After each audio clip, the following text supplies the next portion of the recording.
नमस्कार, मैं हूं वीर बहादुर चौहान और वीरू। दोस्तों, भारत के राष्ट्रपति के चुनाव हो रहे हैं और जल्द ही 18 जुलाई को इसके रिजल्ट आ जाएंगे।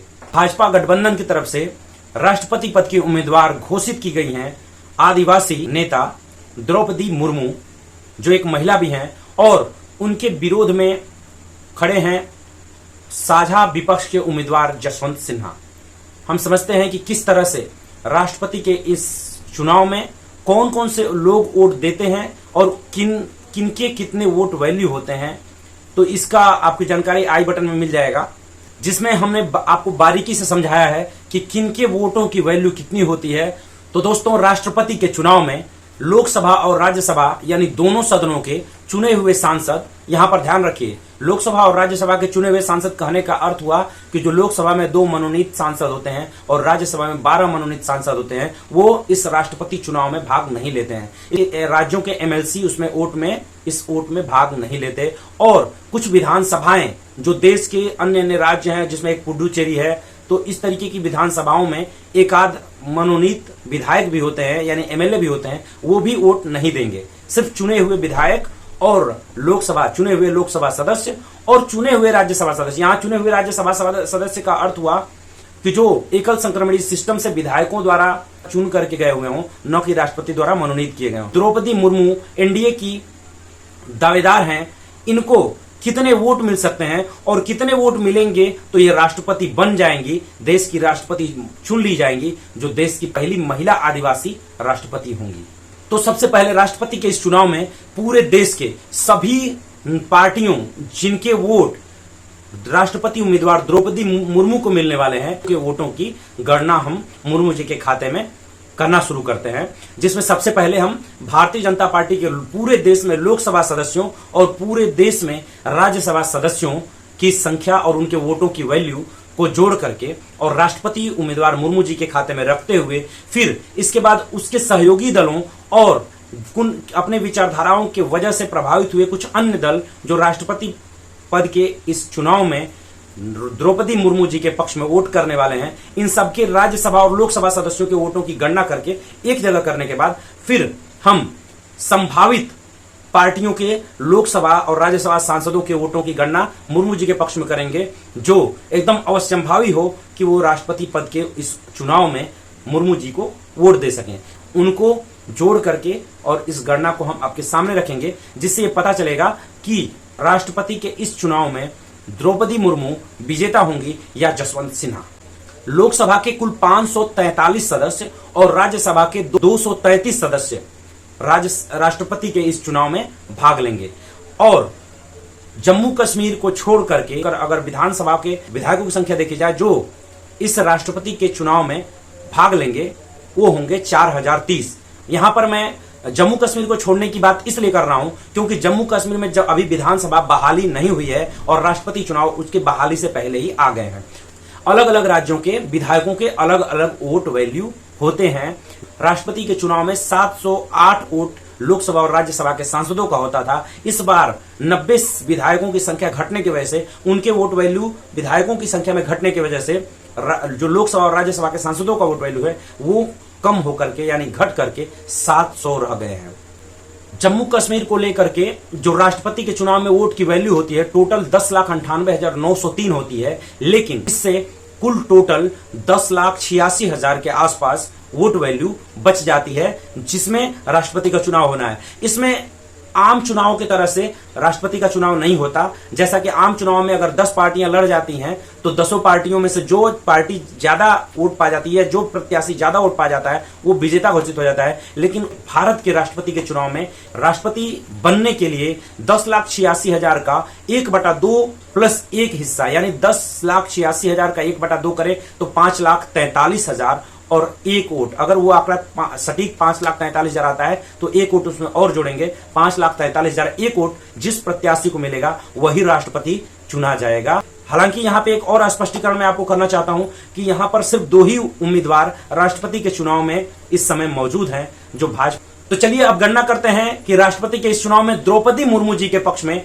कितने वोट हो रहे हैं, कितनी संख्या पहुंच रही है।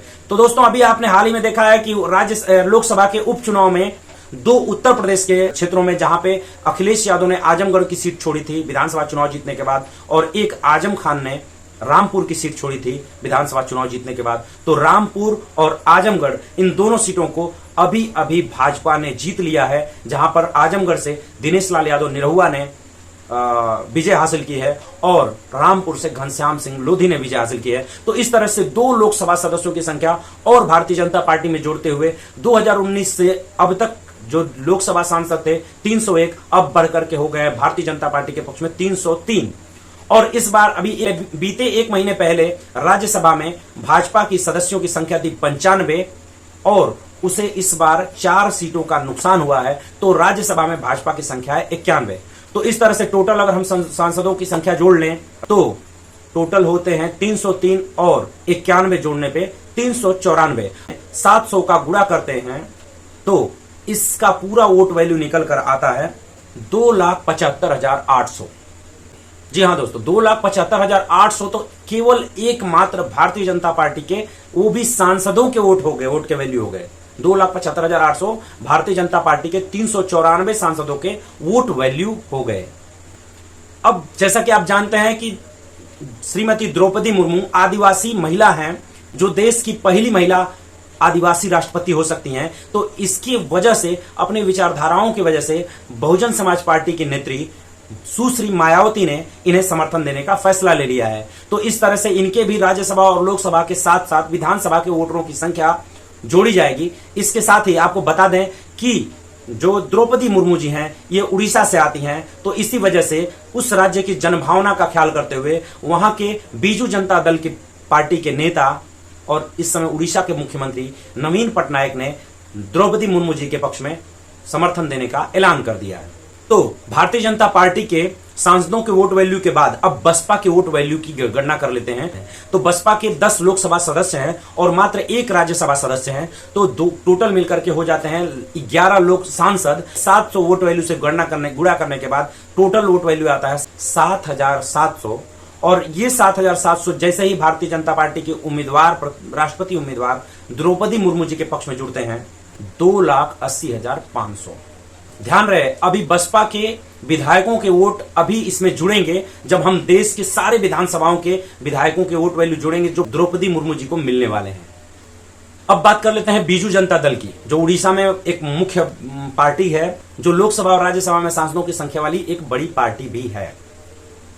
इसके लोकसभा में सांसद है 12 और राज्यसभा में सांसद है 9। दोनों के सांसदों की संख्या जोड़ने पे 21 हो जाते हैं और 700 से गुणा करने पे टोटल वोट वैल्यू आते हैं 14,700। अब ये वोट वैल्यू 2,80,500 में 14,700 जोड़ने पे 2,95,200 आते हैं। ये तो रहे भारतीय जनता पार्टी के विरोधी दल जो विभिन्न कारणों से द्रौपदी मुर्मू जी के समर्थन में है। अब हम ये जानेंगे कि भारतीय जनता पार्टी के साथी जो है, जिनकी लोकसभा और राज्यसभा में सांसदों की संख्या है, उनके वोटों की वैल्यू कितनी है और उसको जोड़ने के बाद मुर्मू जी के खाते में वो आंकड़ा कहां तक पहुंचता है। अभी ध्यान रखना है कि विधानसभा के विधायकों के वोट वैल्यू अभी नहीं जोड़ रहे हैं। जिन जिन पार्टियों के लोकसभा और राज्यसभा के वोट वैल्यू इसमें जोड़ा जाएगा, उनके विधायकों के भी वोट वैल्यू स्वाभाविक है कि इसमें जोड़े जाएंगे। अब आते हैं भाजपा के सहयोगी दलों पर, जिनका मुर्मू जी को समर्थन देना नैतिक कर्तव्य बन जाता है। तो इसमें सबसे पहले अब हम बात करते हैं बिहार की, जहां पे नीतीश कुमार की JDU party Bharatiya Janata party के साथ गठबंधन में है और उनके पास लोकसभा में 16 सदस्य और राज्यसभा में 4 सदस्य हैं। इस तरह से कुल 20 सांसद हैं। अगर 20 सांसदों के वोट वैल्यू 700 से गुणा करने पे 14,000 आते हैं। अब 14,000 आते हैं तो टोटल 2,95,200 में 14,000 के वोट वैल्यू जोड़ने पे वोट वैल्यू हो जाती है 3,09,200। अब हम बात करते हैं उन छोटी छोटी पार्टियों की जिनकी लोकसभा और राज्यसभा में मिला करके 1 से लेकर कम से कम 5-7 सांसद हैं। इसमें तमिलनाडु की AIADMK, स्वर्गीय जयललिता वाली पार्टी, जो ऑल इंडिया अन्ना द्रविड़ मुनेत्र कड़गम उसका फुल फॉर्म है। ये पार्टी जो भारतीय जनता पार्टी के साथ वहां गठबंधन में चलती है, इसके पास 1 लोकसभा सांसद और 4 राज्यसभा सांसद, इस प्रकार कुल 5 सांसद हैं। तो इस प्रकार इनके वोट वैल्यू 5 सांसद गुणे 700 करने पे टोटल वोट वैल्यू होता है इनका 3,500 और 3,09,200 में जब हम 3,0500 वोट जोड़ते हैं तो हो जाता है 3,12,700। इसी प्रकार देश भर में भारतीय जनता पार्टी की विचारधाराओं से मेल खाने वाले लोग जो निर्दल प्रत्याशी के रूप में सांसद, राज्यसभा या लोकसभा सांसद बने हैं, इन्होंने भी राष्ट्रपति के चुनाव में द्रौपदी मुर्मू जी के समर्थन में वोट करने का फैसला कर लिया है। तो इस तरह से 6 सांसद गुणे 700 वोट वैल्यू बराबर 4200 और टोटल 3,12,700 में ये 4,200 जोड़ने पे हो जाता है 3,16,900 वोट। इसी प्रकार उत्तर प्रदेश की अपना दल सोनेलाल पार्टी की प्रमुख अनुप्रिया पटेल, जिनके पास 2 लोकसभा सदस्य हैं, एक भी राज्यसभा सदस्य नहीं है, तो इस तरह से उनकी कुल टोटल सांसदों की संख्या है 2 और टोटल वोट वैल्यू उनका हुआ 2 गुणे 700 बराबर 1400 और 1400 वोट वैल्यू द्रौपदी मुर्मू जी के खाते में डालने पर यह संख्या पहुंच जाती है 3,18,300। पंजाब में अकाली दल, शिरोमणि अकाली दल के पास 2 सांसद हैं। राज्यसभा के सांसद अभी अभी उसके कम हुए हैं, यानी शून्य पे राज्यसभा में हो गई है। तो 2 सांसदों के वोट वैल्यू 700 गुणे 2 बराबर 1400। अब इसमें 1400 ये पूरे वोट द्रौपदी मुर्मू जी के खाते में जोड़ने पे हो जाते हैं 3,19,700 वोट। अब हम बात करते हैं उन छोटी छोटी पार्टियों के जिनके राज्यसभा में या तो एक सदस्य हैं या तो लोकसभा में एक सदस्य हैं या दोनों में एक एक सदस्य हैं, जैसे सिक्किम क्रांतिकारी मोर्चा, एनपीएफ, एनडीपीपी, एमएनएफ, टीएमसी-एम आदि। और इन्हीं के जैसे कुछ और पार्टियां हैं जिनके इस तरीके के एक एक 2-2 सांसद हैं। टोटल जोड़कर 13 सांसद होते हैं जो द्रौपदी मुर्मू जी के पक्ष में जाने वाले हैं। तो इस तरह से 13 सांसदों के टोटल वोट वैल्यू हुए 13 गुणे 700 बराबर 9,100। अब तक के 3,19,700 में जोड़ने पे आते हैं 3,28,800। ये तो रहे एनडीए की राष्ट्रपति पद की उम्मीदवार मुर्मू जी के पक्ष में मिलने वाले सभी पार्टियों के लोकसभा और राज्यसभा सांसदों के कंफर्म वोट वैल्यू। अभी विधायकों के वोट वैल्यू की गणना बाकी है। तो सबसे पहले शुरुआत करते हैं उत्तर प्रदेश से, जहां पे देश के किसी भी राज्य के विधायकों के वोट वैल्यू से यहां की वोट वैल्यू सबसे ज्यादा है 208। यहां के विधायक की वोट की वैल्यू है 208। और ये वोटों की वैल्यू कैसे गणना की जाती है, जैसा कि मैंने आई बटन में आपको बताया है, वहां जाकर के सारी गणना समझ करके फिर दोबारा इस वीडियो पर आकर के आप पूरा वीडियो देख सकते हैं। इससे और भी सटीक और आसानी से आपको चीजें समझ में आ जाएंगी। तो उत्तर प्रदेश की विधायकों के वोट वैल्यू है 208 और उत्तर प्रदेश में इस समय जो एनडीए की सरकार चल रही है, इसमें भारतीय जनता पार्टी के पास 255 विधायक हैं। उनके सहयोगी दल अपना दल सोनेलाल यानी अनुप्रिया पटेल के पास 12 विधायक हैं। उनके और एक सहयोगी दल हैं जो निषाद पार्टी, जो संजय निषाद जी की पार्टी है, वो उसके पास है 6 विधायक। उसके बाद जो बसपा ने इनको समर्थन देने का ऐलान किया है, तो इस हिसाब से बसपा के भी 1 विधायक हैं जो इनको समर्थन करेंगे, तो एक ये विधायक। और जनसत्ता दल के जो रघुराज प्रताप सिंह जी की राजा भैया की पार्टी है, उसके भी 2 विधायक हैं जो इस विधानसभा के इस राष्ट्रपति चुनाव में वोट करेंगे। तो इस तरह से टोटल विधायक हो गए 276 और उनका अगर 208 से गुणा किया जाए, 208 जो वोट विधायकों के वोट वैल्यू है उससे गुणा किया जाए, तो कुल उत्तर प्रदेश के विधायकों की वोट की वैल्यू होती है जो मुर्मू जी के पक्ष में गिरने वाले हैं, वो होते हैं 276 गुणे 208 बराबर 57,408।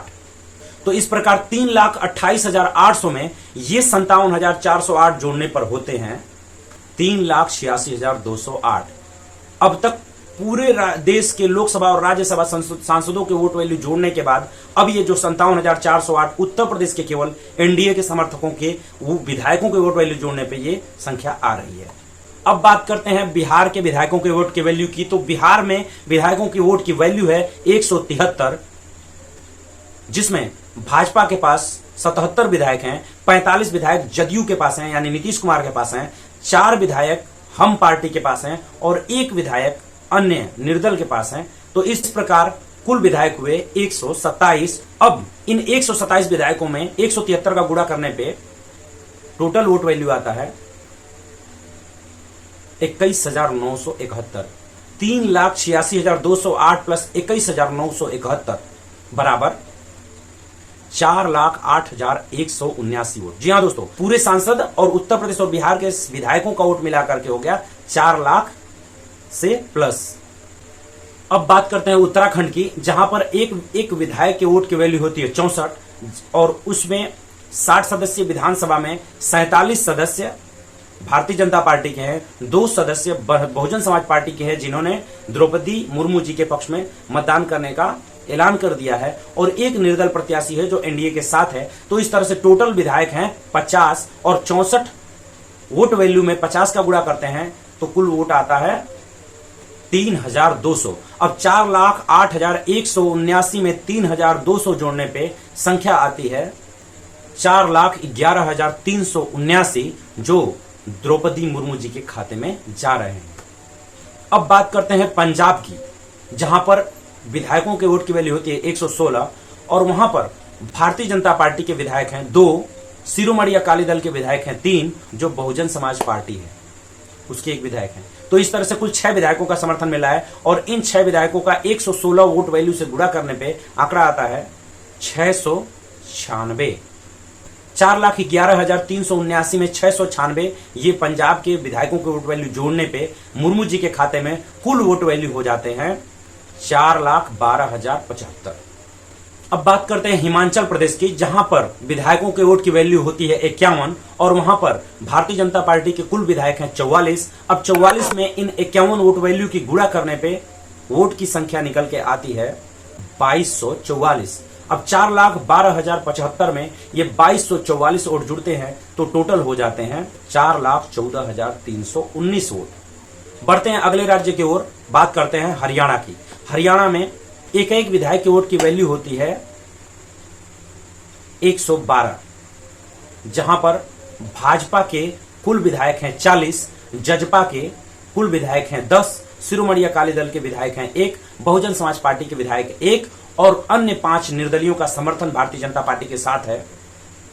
तो इस तरह से कुल टोटल विधायकों की संख्या हुई 57, और इन 57 विधायकों के 112 विधानसभा विधायक वोट वैल्यू से गुणा करने पे वोट वैल्यू निकल कर आती है 6,384। 4,14,319 में 6,384 हरियाणा विधायकों के वोट के वैल्यू जोड़ने पर वो हो जाता है 4,20,703 जो कुल मुर्मू जी का जमा खाता है। अब बात करते हैं असम की। असम के एक विधायक के वोट की वैल्यू होती है 116, जहां पर भाजपा के विधायकों की संख्या 61, एजीपी के विधायकों की संख्या है 14, और बीवीएफ विधायकों की संख्या है 12। इस तरह कुल 87 विधायक हुए, और उन विधायकों के वोट वैल्यू 116 से गुणा करने पे टोटल आते हैं 10,092। अब 4,20,703 में 10,092 जोड़ने पे होता है 4,30,795। अब बात करते हैं अरुणाचल प्रदेश की। अरुणाचल प्रदेश के विधायकों की वोट की वैल्यू होती है 8।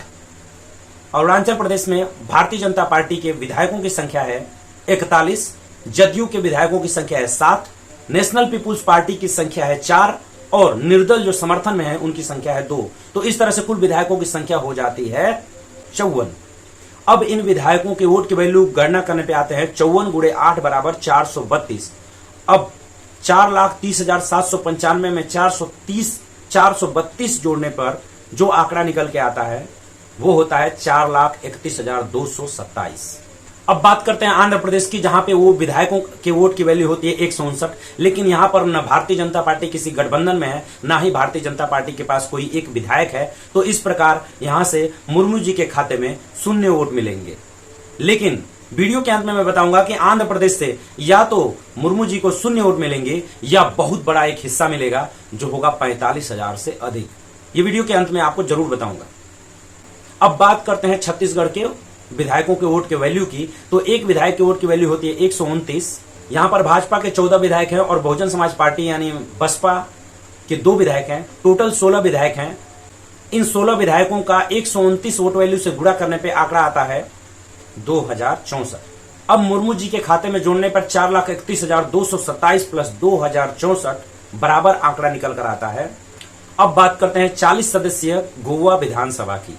यहां पर विधायकों के वोट की वैल्यू होती है 20, जहां पर भारतीय जनता पार्टी के विधायक हैं 20, एमजीपी के विधायक हैं 2 और अन्य निर्दलियों का समर्थन है भारतीय जनता पार्टी के साथ 3। इस तरह से कुल टोटल विधायक हैं 25 जिनका समर्थन मुर्मू जी को मिल सकता है। और इन 25 विधायकों के वोट वैल्यू 20 से गुणा करने पे टोटल वोट वैल्यू निकल कर आता है 500। और 4,33,291 में 500 गोवा के विधायकों का वोट जोड़ने पे होता है 4,33,791 वोट।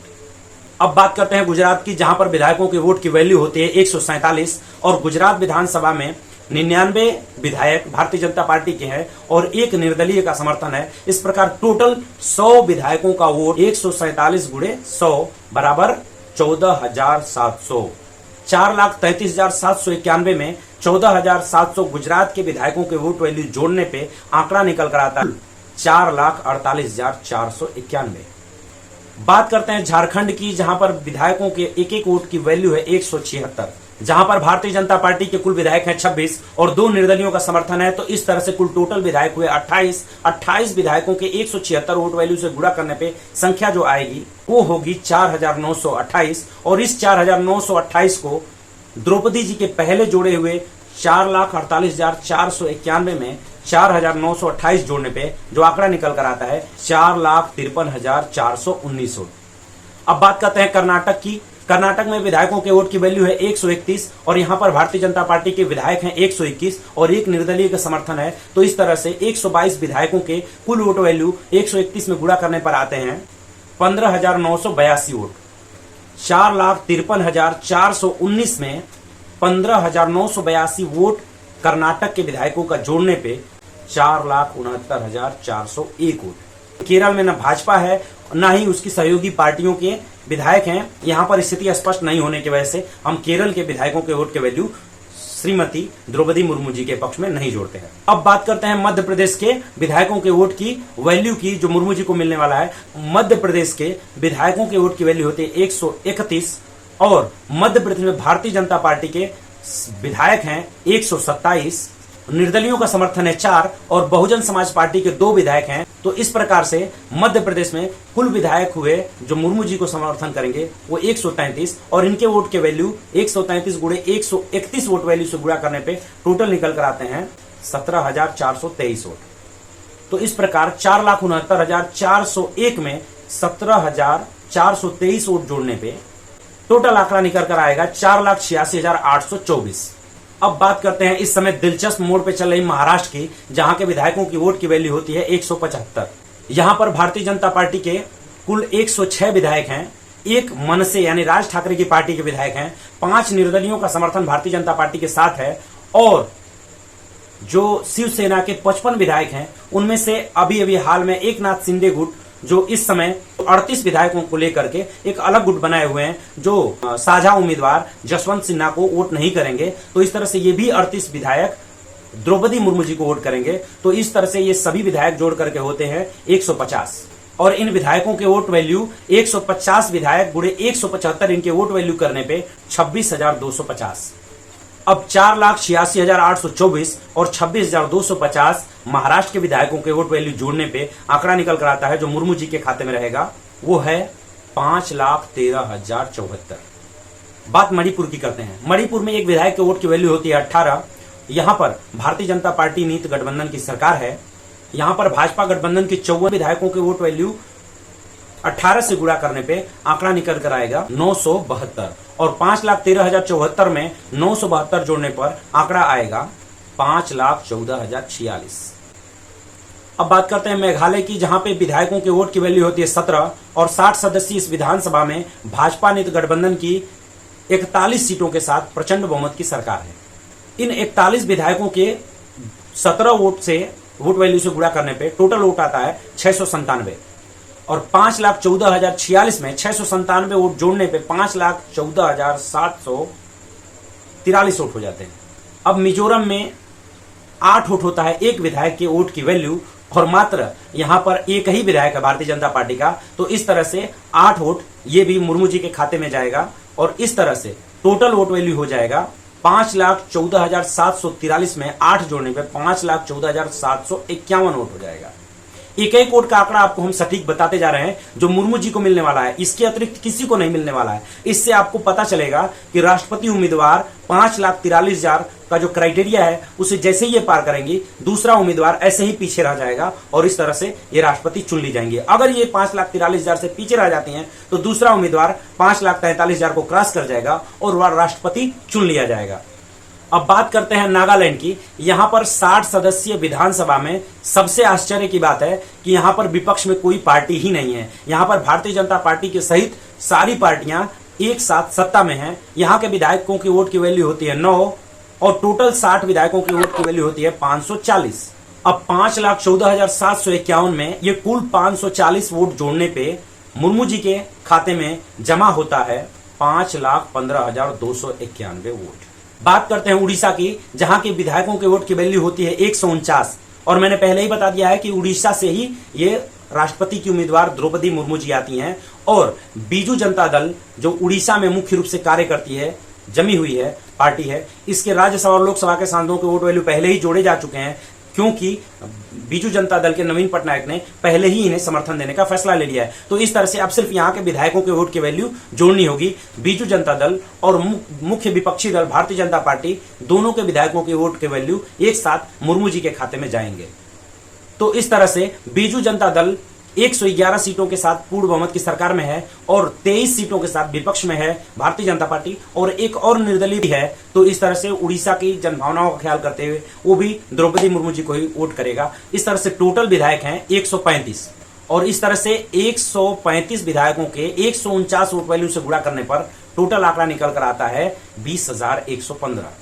अब कुल मुर्मू जी का जमा खाता 5,15,291 में 20,115 जोड़ने पे कुल आंकड़ा निकल के आता है 5,35,406 वोट। जी हाँ दोस्तों, 5,35,406 टोटल जीतने के लिए चाहिए 5,43,000 वोट। तो इस तरह से 8,000 वोट अभी भी पीछे हैं। अभी 10 से 12 प्रदेश जिनकी विधानसभाएं हैं वो अभी बाकी हैं। गणना करते हुए हम लोग पहुंचते हैं, देखते हैं क्या मुर्मू जी का विजय संभव हो पाता है या यशवंत सिन्हा देश के राष्ट्रपति बन जाते हैं।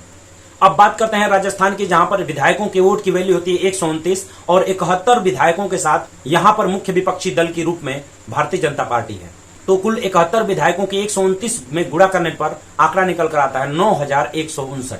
अब यहां पर आप देख लीजिए कि राष्ट्रपति पद के लिए उम्मीदवार, एनडीए की उम्मीदवार श्रीमती द्रौपदी मुर्मू के पक्ष में 5,43,000 के क्राइटेरिया से ऊपर 5,44,565 वोट यहीं पर हो गया है, जबकि अभी 7 से 8 विधानसभाओं के गणना करने बाकी हैं विधायकों के वोट के वैल्यू। अब बात करते हैं सिक्किम की, जहां पर देश की किसी भी राज्य की सबसे कम वोट वैल्यू है विधायकों की, वो है 7 और 32 विधायकों के इस विधानसभा में 31 विधायकों के साथ भाजपा गठबंधन की सरकार है। इन 31 विधायकों के 7 से गुणा करने पर आंकड़ा निकल कर आता है 217 वोट। 5,44,565 में 217 वोट जोड़ने पे आंकड़ा निकल कर आता है 5,44,782। अब तक जितना भी वोटों की वैल्यू हमने आपको बताया है, आपको साफ साफ समझ में आ रहा होगा कि ये राष्ट्रपति पद के उम्मीदवार द्रौपदी मुर्मू जी के खाते में जा रहे हैं। अभी भी कुछ संभावनाएं हैं जो अंत में आपको बताऊंगा, वो भी द्रौपदी मुर्मू जी के खाते में जाएंगे। तो इस तरह से आज से आप अपने दिमाग में बैठा लीजिए कि देश की अगली राष्ट्रपति द्रौपदी मुर्मू जी होने जा रही हैं। अब बात करते हैं तमिलनाडु की, जहां पर विधायकों के वोट की वैल्यू होती है 176। यहां पर मुख्य द्वंद्व जो चलता है डीएमके और एआईएडीएमके के बीच में। डीएमके कांग्रेस नीति गठबंधन के साथ रहता है और एआईएडीएमके यानी ऑल इंडिया अन्ना द्रविड़ मुनेत्र कड़गम जो जयललिता वाली पार्टी थी, वो भारतीय जनता पार्टी के साथ मिलकर काम करती है। यहां पर एआईएडीएमके के विधायकों के और इसके गठबंधन के विधायकों के वोट ही श्रीमती द्रौपदी मुर्मू के पक्ष में मिलेंगे, जिसमें एआईएडीएमके के 65 विधायक, भाजपा के 4 विधायक, पीएमके के 5 विधायक और अन्य के 1 विधायक, इस तरह से टोटल मिलाकर के 75 विधायक हुए। इन 75 विधायकों के वोट वैल्यू 176 में गुणा करने पर जो आंकड़ा निकल कर आता है 13,200। अगर उसे मुर्मू जी के खाते में जोड़ दिया जाए तो टोटल आंकड़ा हो जाता है 5,44,782 प्लस 13,200 बराबर 5,57,982। अब बात करते हैं तेलंगाना की, जहां पे विधायकों के वोट की वैल्यू होती है 132। वहां पर तेलंगाना राष्ट्र समिति की सरकार है और भाजपा विपक्ष में है और एकमात्र भाजपा का किसी से गठबंधन नहीं होने की वजह से सिर्फ 5 विधायक भाजपा के हैं और 132 गुणे 5 करने पे कुल टोटल वैल्यू होता है 660 वोट। 5,57,982 में 660 वोट जोड़ने पे 5,58,642। अब बात कर लेते हैं त्रिपुरा की। यहां पे विधायकों के वोट की वैल्यू है 26। 60 सदस्यीय इस विधानसभा में कुल 36 विधायक भारतीय जनता पार्टी के साथ हैं।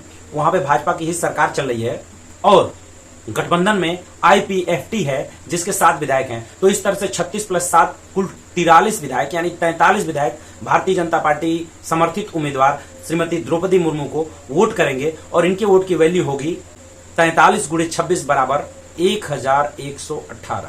अब ये वोट वैल्यू मुर्मू जी के टोटल खाते में जोड़ने पे 5,59,760।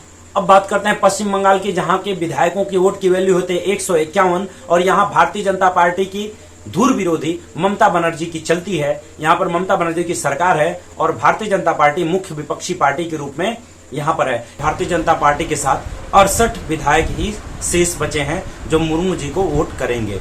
तो इस तरह से 68 विधायकों के 151 वोट वैल्यू से गुणा करने पर 10,268 वोट होते हैं।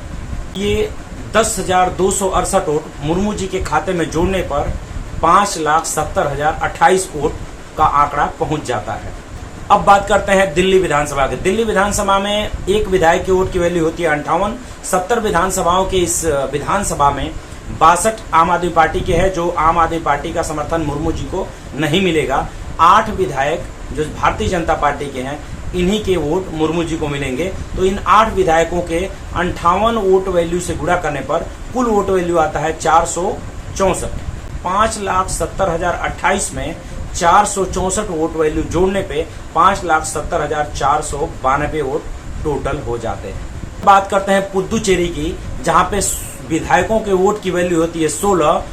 22 विधायक भारतीय जनता पार्टी गठबंधन के साथ हैं। इस 22 विधायकों का 16 से गुणा करने पे आंकड़ा निकल कर आता है 352 और इसे जोड़ करके टोटल आंकड़ा निकल कर आता है 5,70,844।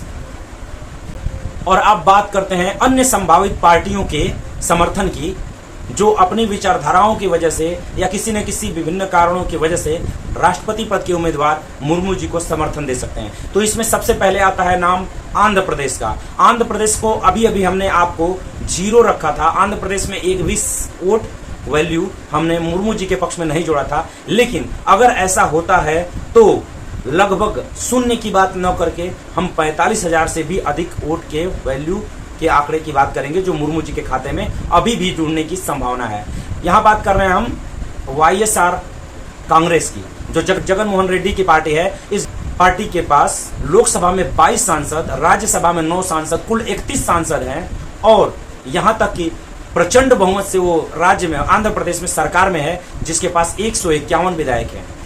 अब इन 31 सांसदों के 700 वोट वैल्यू से गुणा करने पर हम आंकड़ा निकालते हैं तो कुल वोट वैल्यू निकल कर आता है 21,700 और 151 विधायकों के 159 वोट वैल्यू से गुणा करने पर अगर आंकड़ा हम देखें तो वो निकल कर आता है 24,009 वोट। और इस तरह से सभी सांसदों और अपने सभी विधायकों का वोट मिलाकर YSR कांग्रेस के पास यानी जगन मोहन रेड्डी के पास 45,700 समथिंग वोट। अगर ये 45,709 वोट मुर्मू जी को मिल जाते हैं तो टोटल आंकड़ा उनका पहुंच जाता है 6,16,000 प्लस यानी 6,17,000 के समथिंग।